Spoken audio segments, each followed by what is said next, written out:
sangliers m'ont toujours fasciné. Les bêtes rousses, comme les appellent les forestiers des Ardennes, sont pour moi les vrais seigneurs des forêts épaisses et des forêts impénétrables. Il faut avoir vu galoper une compagnie pour comprendre la discipline de ces cochons sauvages.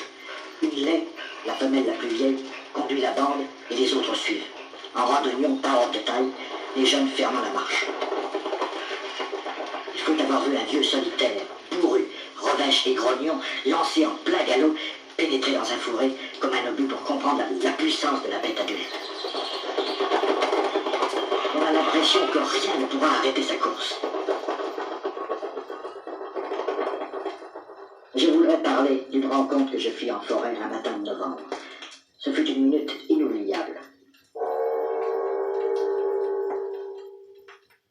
Je tombais par hasard, au plus profond d'un roncier, sur le nid d'une mère sanglier. Et oui, un nid. Il n'y a pas d'autre bout, car cette bauge constituait un véritable chef-d'œuvre.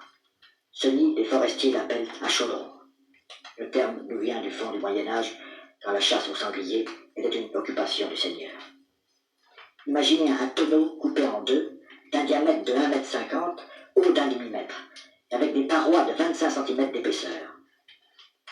Ces parois sont faites de fougères tressées, véritablement tricotées dans la ronce. Longuement, patiemment, la laie passe et repasse des tiges de fougères jusqu'à ce qu'elle obtienne un tissu bien serré, une solidité à toute épreuve.